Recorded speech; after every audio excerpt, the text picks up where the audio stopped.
आंध्र प्रदेशमधल्या तिरुपती इथल्या बालाजी मंदिरातील लाडूंमध्ये जनावरांची चरबी असल्याचा आरोप झाल्यानंतर आता मुंबईमध्ये सुप्रसिद्ध अशा सिद्धिविनायक मंदिरातल्या प्रसादावर सुद्धा प्रश्न उपस्थित होऊ लागलेत। मुंबईतल्या सिद्धिविनायक मंदिरातल्या प्रसादामध्ये उंदराची पिल्लं सापडल्याचा आरोप होतोय। तसा व्हिडिओ सध्या व्हायरल झालाय।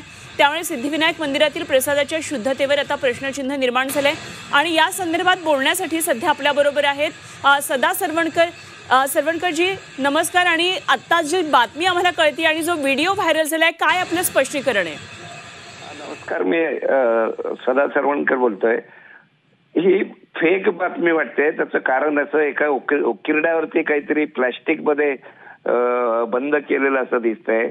आमच्याकडे एवढी स्वच्छता आहे की कचरा म्हणजे पेपर सुद्धा मिळणं कठीण आहे। एखादा अतिशय स्वच्छ असा आमचा सगळा परिसर असतो। उकिरड्यावरती काहीतरी टाकलेला असावं आणि त्याचा फोटो घेतलेला असावा, अशा प्रकारचं ते काहीतरी दिसतंय। आणि आम्हाला ज्या वेळेला ही माहिती मिळाली त्यावेळेला आम्ही आमचे कॅमेरे वगैरे चेक केले, पण कुठेही अशा प्रकारचं कधीही दृश्य त्या ठिकाणी दिसलेलं नाही। हे कधीच आहे, कुठलं आहे, काय आहे, या बाबतीतली कुठलीही स्पष्टता त्याच्यामध्ये नाही। हा एक फेक व्हिडिओ दिसतोय, कुठेतरी बदनाम करण्याच्या उद्दिष्टाने काहीतरी केलेलं दिसतंय। आम्ही त्याचा धिक्कार करतोय। हे कृत्य ज्यांनी केलं असेल, मला असं वाटतं त्याच्यावरती कारवाई करण्याची गरज आहे। अगदी पोलिसांच्या तपासामध्ये सगळं निष्पन्न होईल। मात्र जो प्रसादाचा लाडूचा जो पॅकिंग आहे ते आपल्याकडे सिद्धिविनायक मंदिरामध्ये जसं लाडू दिला जातो तसंच ते पॅकिंग दिसतंय। त्यामुळे हे बाहेर काढून ठेवलेले लाडू होते असं तुमचं म्हणणं आहे का? नाही, हजारो पॅकिंग हे दिवसभरात लाखो लाडू हे विकले जातात। त्याचं पॅकिंग असतं ते। आमच्याकडे जी पॅकिंग केली जाते ती मशीनने पॅकिंग केलं जातं, ती रस्त्यावर नसते। आणि त्याच्यामुळे जी तिथे वस्तुस्थिती दाखवली जाते ते बंद काहीतरी जे दिसतंय, हे बंद करून कुठेतरी कोणीतरी ठेवून फोटो काढलेला आहे तो। हा सिद्धिविनायक मंदिरातला निश्चितच नाही फोटो।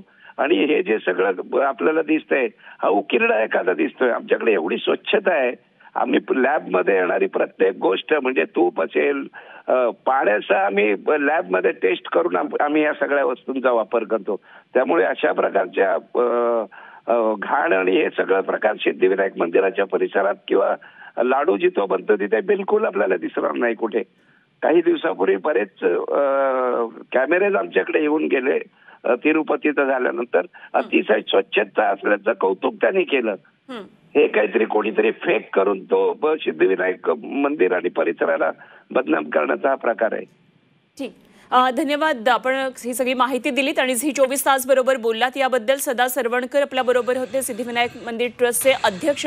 आणि हा व्हिडिओ सिद्धिविनायक ट्रस्ट मंदिरातला नाहीच आहे असं त्यांचं म्हणणं आहे। त्यांनी आरोपांचं खंडन केलंय। हा कुठल्या तरी उकिरड्यावरच्या लाडवांचा हा सगळा भाग दिसतो आहे आणि सिद्धिविनायक मंदिरामध्ये स्वच्छता असते, त्याचं कौतुक सुद्धा कित्येकदा झालेलं असल्याचं सदा सरवणकर यांनी सांगितलंय।